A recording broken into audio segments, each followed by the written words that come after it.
Bago pa naging kilala bilang isa sa mga pangunahing gumawa ng atomic bomb, si J. Robert Oppenheimer ay isa munang batang sobrang talino pero hirap kontrolin ang sariling isip at emosyon. Ipinanganak siya sa New York City noong April 22, 1904. Ang buo niyang pangalan ay Julius Robert Oppenheimer pero mas nakilala siya bilang Robert Oppenheimer. Mayaman ang kanyang pamilya. Ang kanyang amang si Julius Oppenheimer ay isang German-Jewish immigrant na dumating sa United States noong 1888. Nagsimula siyang halos walang pera pero kalaunan ay naging matagumpay na negosyante sa textile industry. Ang kanyang inang si Ella Friedman ay isang painter na ipinanganak sa New York. Dahil sa kanya, maagang nahilig si Robert hindi lamang sa science kundi pati sa art at literature. Meron din siyang nakababatang kapatid na si Frank Oppenheimer na naging physicist din kalaunan. Lumaki si Robert sa isang malaking apartment sa Manhattan malapit sa Central Park. May koleksyon ng mahahalagang painting ang kanilang pamilya kaya komportable at mataas ang kalidad ng kanyang buhay. Pero kahit mayaman sila, hindi naging ordinaryo ang kanyang pagkabata. Mahiyain siya at mas gustong magbasa kaysa makipaglaro.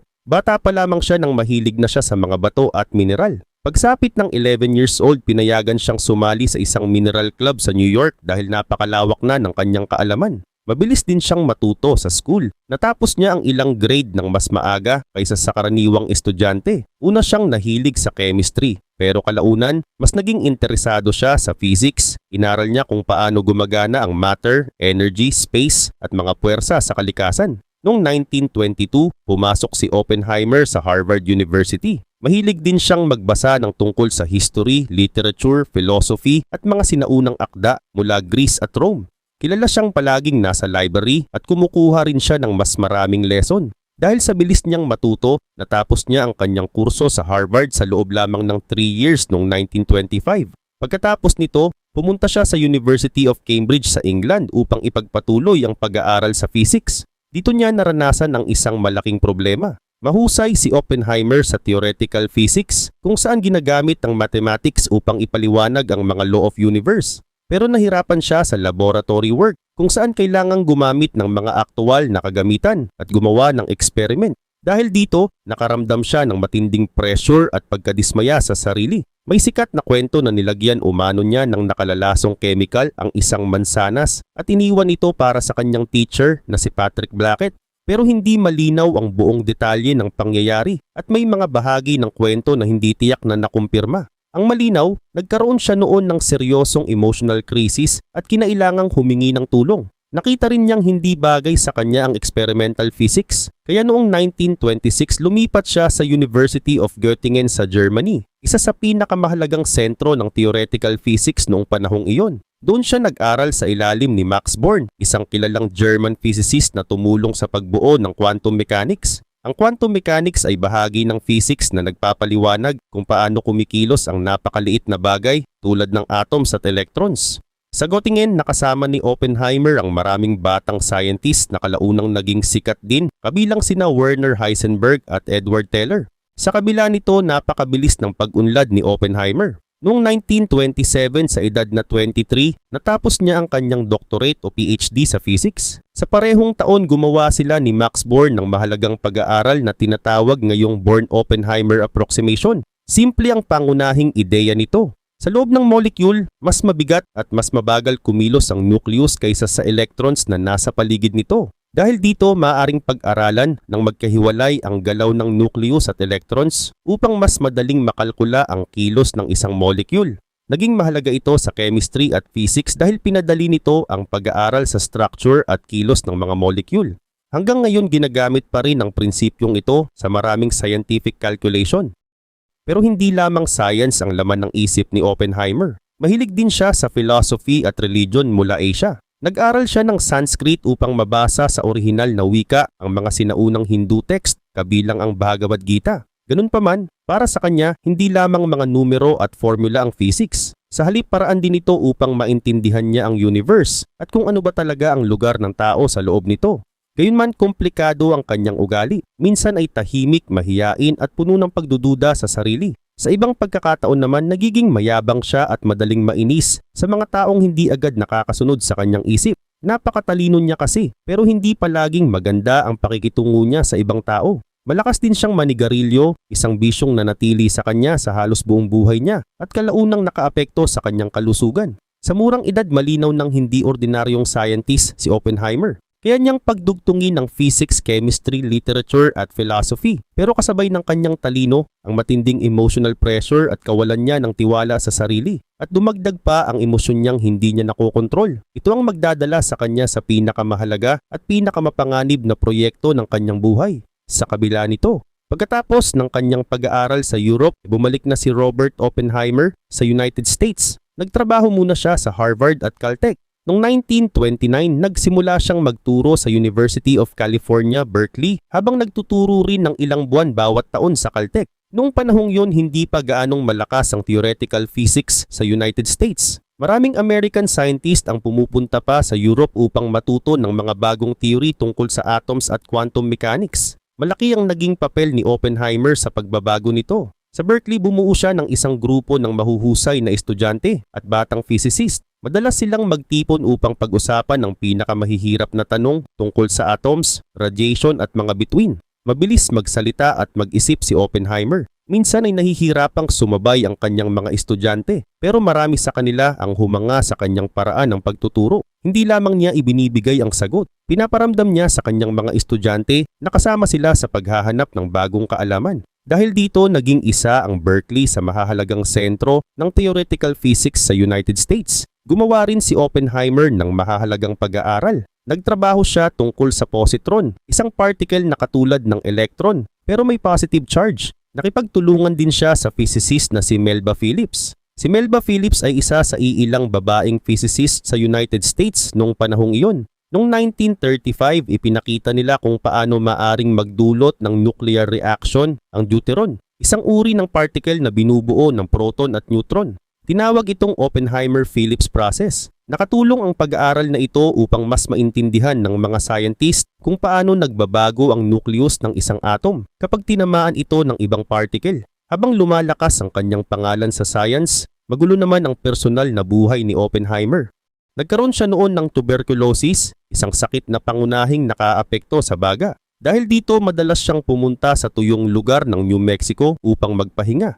Nagustuhan niya ang lugar at bumili siya ng ranch doon. Kalaunan magiging mahalaga rin ng New Mexico sa pinakamalaking proyekto ng kanyang buhay. Noong mid-1930s nagkaroon siya ng relasyon kay Jean Tatlock. Si Jean ay nag-aaral ng psychiatry at kalaunan ay naging doktor. Matalino siya pero nakaranas din siya ng matinding depression. Malapit din siya sa Communist Party of the United States, isang political group na naniniwala sa sistemang communist. Mahalaga ito dahil sa mga susunod na taon, gagamitin laban kay Oppenheimer ang connection niya kay Jean at sa iba pang taong may kaugnayan sa Communist Party. Matindi pero magulo ang kanilang relasyon. Ilang beses silang naghiwalay at nagbalikan. Kalaunan, nakilala ni Oppenheimer si Catherine Penning Harrison na mas kilala bilang Kitty. May pinag-aralan si Kitty sa biology at botany. At noong November 1940 nagpakasal sila ni Oppenheimer. Nagkaroon sila ng dalawang anak sina Peter at Catherine na tinawag ding Tony. Gayunman may mga ulat na nagkita pa rin paminsan-minsan sina Oppenheimer at Jean Tatlock matapos ang kanyang kasal. Namatay si Jean noong January 1944 sa edad na 29. Itinuturing na suicide ang kanyang pagkamatay. Habang magulo ang kanyang personal na buhay, nagbabago rin ang mundo sa paligid niya. Noong 1933, naging pinuno ng Germany si Adolf Hitler. Si Hitler ang leader ng Nazi Party, isang marahas at racist na political group. Naniniwala ang mga Nazi na mas mataas ang lahing tinatawag nilang Aryan at itinuring nilang kaaway ang mga Jewish, disabled political opponent at iba pang grupo. Dahil Jewish ang pamilya ni Oppenheimer, personal para sa kanya ang banta ng Nazi Germany. Nagbigay siya ng bahagi ng kanyang sahod upang tulungan ang mga Jewish scientist at pamilya na tumakas mula Germany. Mas naging interesado rin siya sa politics. Marami sa kanyang kaibigan at kamag-anak ang sumuporta sa mga left-wing group na lumalaban sa fascism at tumutulong sa mahihirap na manggagawa. Hindi malinaw na naging opisyal na miyembro si Oppenheimer ng Communist Party. Pero malapit siya sa maraming miyembro nito at nagbigay siya ng pera sa ilang grupong konektado rito. Hindi pa niya alam noon na ang mga ugnayang ito ay babalik upang sirain ang kanyang pangalan makalipas ang maraming taon. Noong September 1939, sinalakay ng Germany ang Poland. Dito nagsimula ang World War II sa Europe. Mabilis na sinakop ng Nazi Germany ang maraming bansa. Pagsapit ng 1941, kontrolado o kaalyado nito ang malaking bahagi ng Europe. Hindi agad sumali ang United States sa digmaan. Maraming Amerikan ang ayaw maipit muli sa isang malaking labanan sa Europe. Pero nagbago ito noong Disyembre 7, 1941. Bigla ang sinalakay ng Japan ang American Naval Base sa Pearl Harbor, Hawaii. Kasabay nito, sinalakay rin ng Japan ang Philippines at iba pang teritoryo sa Pacific. Dahil dito pumasok ang United States sa World War II. Habang lumalaki ang digmaan, may isa pang bagay na ikinatatakot ng mga scientists. Posibleng makagawa ang Nazi Germany ng napakalakas na bagong sandata gamit ang nuclear fission. Ang nuclear fission ay paghahati sa nucleus ng isang atom. Kapag nahati ito, naglalabas ito ng napakalaking energy at mga neutron na maaring maghati pa ng ibang atom. Noong late 1938, natuklasan nina Otto Hahn at Fritz Strassmann sa Germany na nahahati ang uranium kapag tinamaan ng neutron. Ipinaliwanag naman nina Lise Meitner at Otto Frisch kung ano talaga ang nangyari at tinawag nila itong nuclear fission. Mabilis na naunawaan ng mga scientist ang panganib. Kapag nakagawa ng tuloy-tuloy na chain reaction, posibleng makalikha ng bombang mas malakas kaysa sa lahat ng karaniwang explosive noong panahong iyon. Marami sa pinakamahuhusay na nuclear physicists sa mundo ay nagmula sa Germany at mga kalapit na bansa. Kaya may dahilan ng mga American scientists na matakot na maunang makagawa ng atomic bomb ang mga Nazi.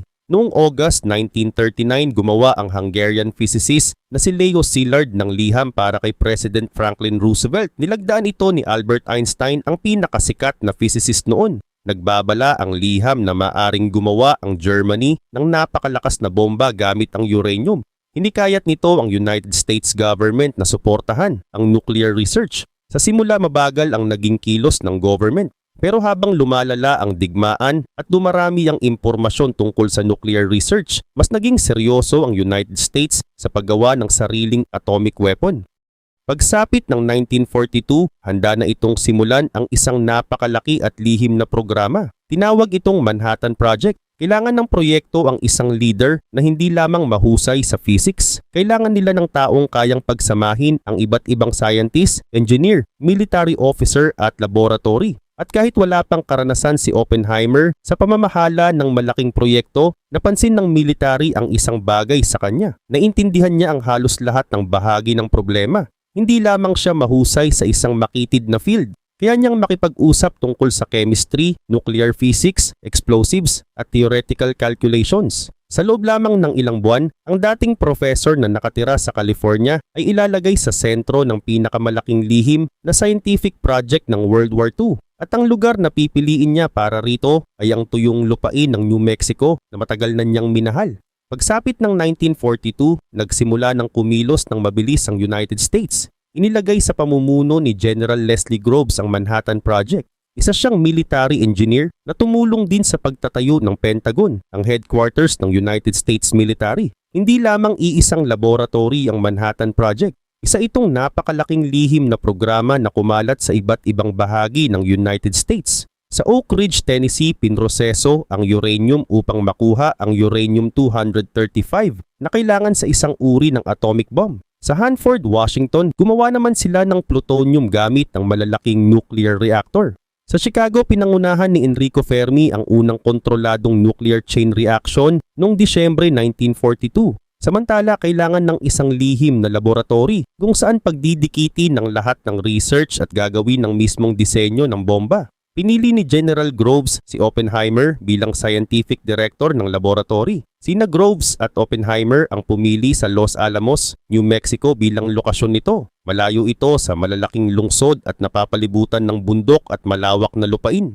Madali itong bantayan at may sapat na espasyo para sa mga mapanganib na experiment. Mayroon ding dating private school sa lugar na maaaring gawing unang laboratory at tirahan ng mga scientist. Pagsapit ng early 1943, nagsimulang dumating sa Los Alamos ang mga physicist, chemist, engineer, military personnel at kanilang mga pamilya. Lihim ang buong lugar. Hindi ginagamit sa mga sulat ang pangalang Los Alamos. Isang post office box lamang sa Santa Fe ang address ng mga nakatira roon. Sinusuri rin ang kanilang mga sulat at hindi sila maaaring magsabi kung ano ang kanilang trabaho. Sa paglipas ng panahon, lumaki ang Los Alamos mula sa maliit na laboratory tungo sa isang lihim na komunidad na may libu-libong residente. Samantala, umabot sa halos 130,000 ang kabuuang taong nagtrabaho sa buong Manhattan Project. Tinipon ni Oppenheimer ang ilan sa pinakamahuhusay na scientist noong panahong iyon.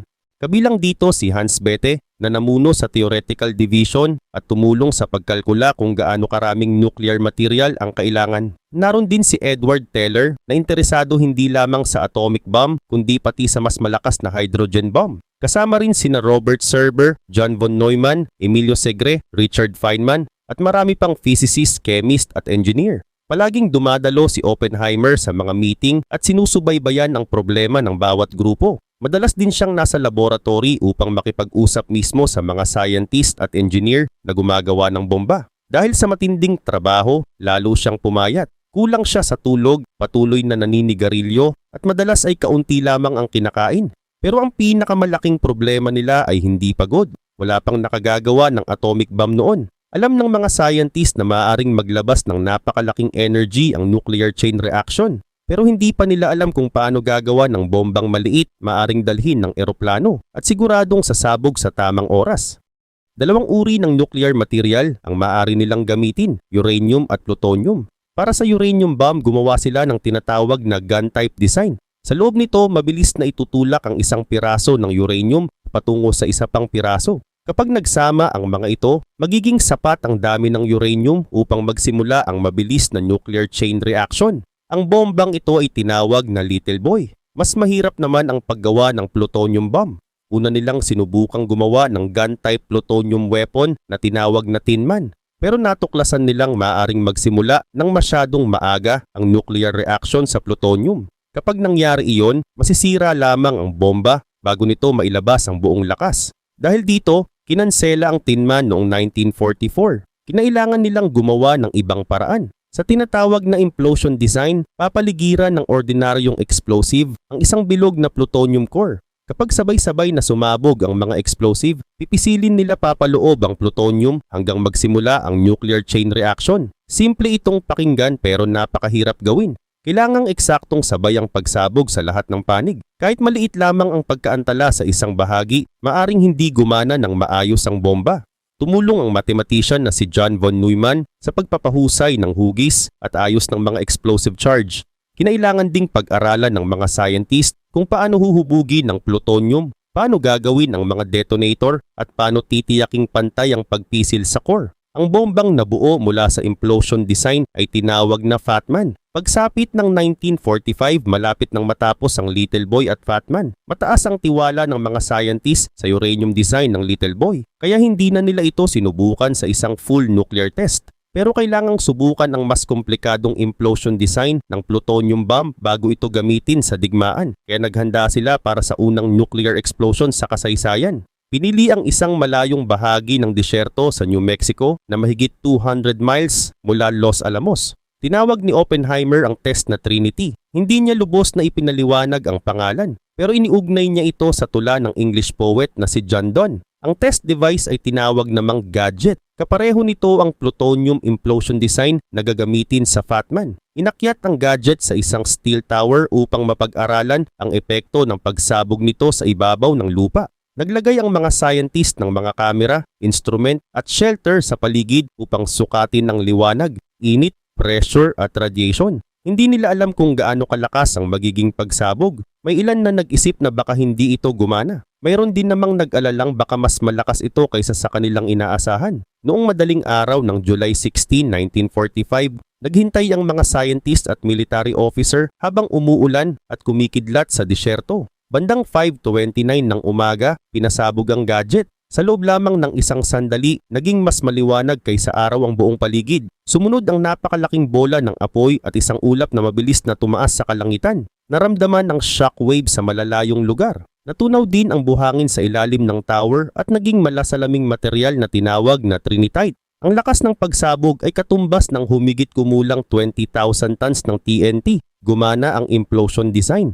Napatunayan ng Trinity test na maaari nang gumawa ang United States ng plutonium atomic bomb. Ito rin ang kauna-unahang nuclear explosion na ginawa ng tao. Ayon sa sinabi ni Oppenheimer makalipas ang ilang taon, naalala niya habang pinagmamasdan ang pagsabog ang isang linya mula sa Bhagavad Gita, "Ako ay naging kamatayan." ang tagawasak ng mga mundo. Nagtagumpay ang proyektong pinamunuan niya, pero hindi ito katulad ng ordinaryong scientific discovery. Nakagawa sila ng sandatang kayang pumatay ng napakaraming tao sa loob lamang ng ilang segundo. At wala pang 1 month matapos ang Trinity test, gagamitin ng 2 atomic bomb na ginawa sa Los Alamos laban sa 2 lungsod sa Japan.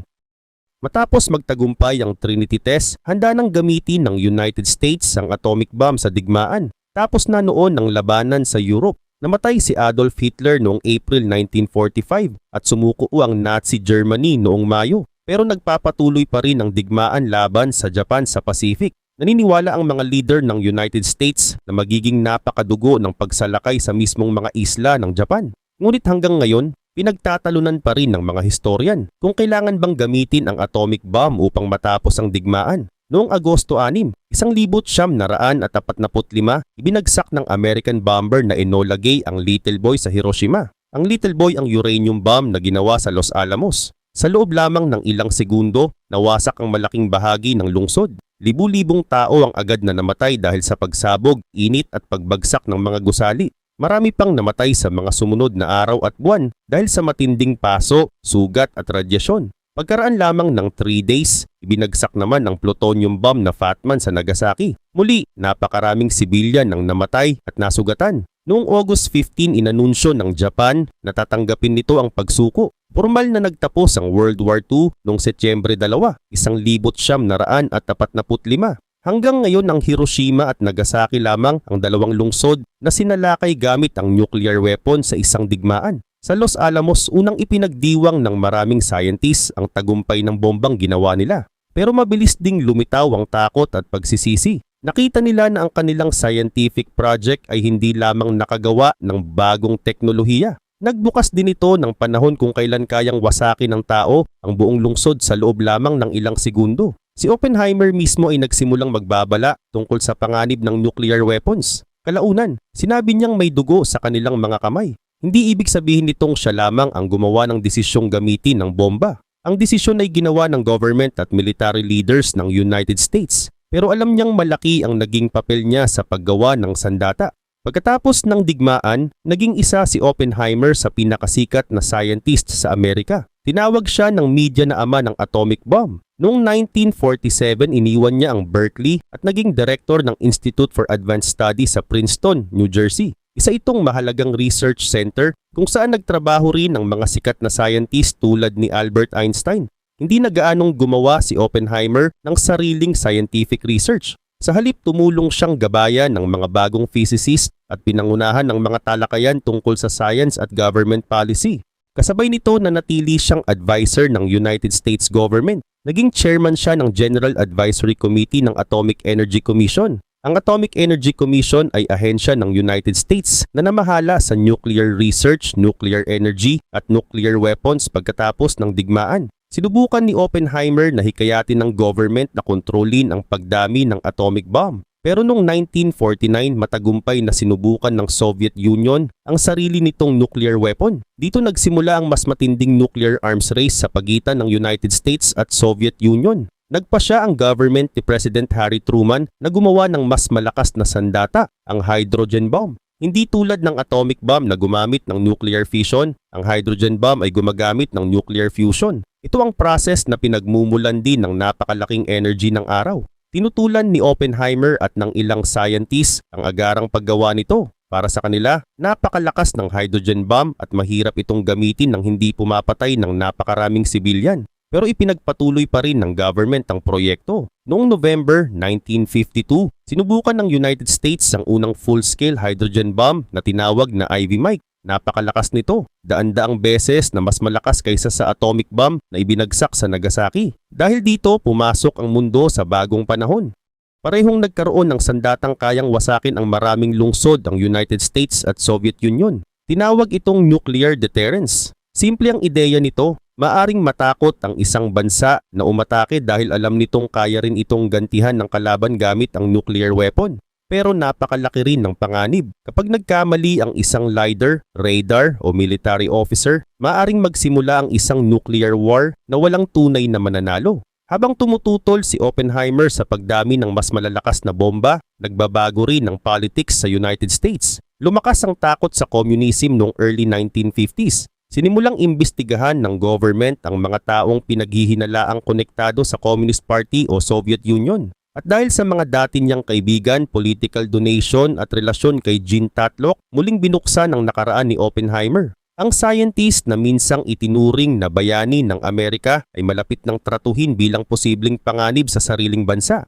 Pagsapit ng early 1950s, lumakas sa United States ang takot sa communism. Tinawag itong Second Red Scare. Maraming tao ang inimbestigahan dahil lamang sa dati nilang kaibigan, political group o paniniwala. Isa sa mga nanguna rito si Senator Joseph McCarthy na nag-akusa sa maraming government employee at public figure na konektado umano sa Soviet Union. Dahil sa mga dating kasama ni Oppenheimer na may kaugnayan sa Communist Party, muling sinuri ng government ang kanyang nakaraan. Hindi napatunayang naging miyembro siya ng Communist Party o naging spy ng Soviet Union. Pero matagal na siyang binabantayan ng FBI kahit nung pinamumunuan niya ang Los Alamos Laboratory. Noong Disyembre 1953, pansamantalang inalis ang kanyang security clearance. Ang security clearance ang pahintulot na makakita ng mga lihim na dokumento ng government. Tumanggi si Oppenheimer na tahimik na magbitiw. Humiling siya ng formal hearing upang ipagtanggol ang kanyang pangalan. Isinagawa ang hearing noong 1954.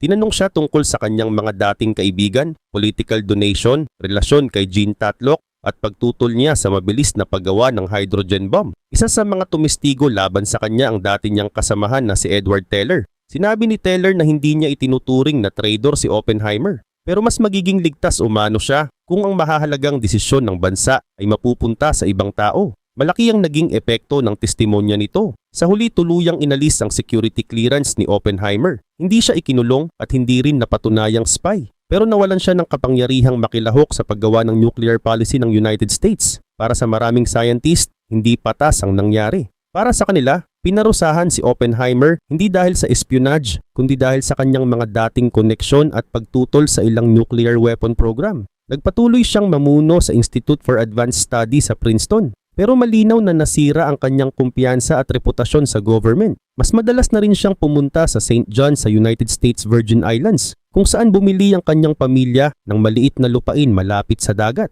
Sa labas ng United States, patuloy siyang pinarangalan. Ginawaran siya ng France ng Legion of Honor noong 1957. Noong 1962, ginawa naman siyang foreign member ng Royal Society sa Britain. Habang lumilipas ang panahon, mas maraming American ang nakakita na sumobra ang takot at pag-uusig noong Second Red Scare. Noong 1963, ginawaran si Oppenheimer ng Enrico Fermi Award, isa sa pinakamataas na parangal ng United States para sa nuclear science. Sinimulan ni President John F. Kennedy ang pagkilala, pero matapos siyang mapatay, si President Lyndon Johnson ang personal na nagbigay ng award. Hindi nito ibinalik ang security clearance ni Oppenheimer. Pero malinaw itong pagkilala na mahalaga ang kanyang naging ambag sa science at sa United States. Hindi na siya nabuhay ng matagal pagkatapos nito. Dahil sa matagal at malakas niyang paninigarilyo, nagkaroon siya ng throat cancer noong 1965. Sumailalim siya sa treatment pero hindi na gumaling. Namatay si Robert Oppenheimer sa kanyang tahanan sa Princeton noong February 18, 1967. Siya ay 62 years old, mahigit 600 scientist, military officer, kaibigan at dating kasamahan ang dumalo sa kanyang memorial service. Kalaunan, ikinalat ng kanyang asawa ang kanyang abo sa dagat malapit sa St. John. Hindi kailanman nanalo si Oppenheimer ng Nobel Prize. Hindi ito dahil hindi siya mahalagang scientist. Nagbigay siya ng malaking ambag sa quantum physics, nuclear science at pag-aaral tungkol sa mga bituin. Pero ang Nobel Prize ay karaniwang ibinibigay para sa isang malinaw at tiyak na discovery. Ang pinakamalaking kakayahan ni Oppenheimer ay hindi lamang ang paggawa ng sariling theory. Ang tunay niyang lakas ay ang pag-unawa sa maraming bahagi ng science at ang pagsasama-sama ng mahuhusay na tao upang lutasin ang isang napakalaking problema. Iyon ang dahilan kung bakit naging matagumpay ang Los Alamos sa ilalim ng kanyang pamumuno. Pero iyon din ang dahilan kung bakit naging mabigat ang kanyang pangalan sa kasaysayan. Tumulong siyang gumawa ng sandatang nagpaikli sa World War II pero pumatay rin ito ng napakaraming sibilyan at nagsimula sa panahon ng nuclear weapons. Pagkatapos ng digmaan, sinubukan niyang pigilan ang paggawa ng mas mapanganib na mga bomba. Dahil dito, ang taong dating ipinagdiwang bilang bayani ay itinuring kalaunan na panganib ng sarili niyang government. Noong 2022, opisyal na pinawalang bisa ng United States Department of Energy ang desisyon noong 1954 laban sa kanya. Ayon sa ahensya, mali at hindi makatarungan ang proseso ng hearing. Pero hindi na nakita ni Oppenheimer ang ganap na pagbabalik ng kanyang pangalan. Hanggang ngayon, nananatili siyang simbolo ng dalawang magkasalungat na bagay. Ipinakita niya kung gaano kalayo ang kayang marating ng talino ng tao. Pero ipinakita rin ng kanyang buhay na ang isang scientific discovery ay maaring magbago sa mundo sa paraang hindi na kayang bawiin ng gumawa nito.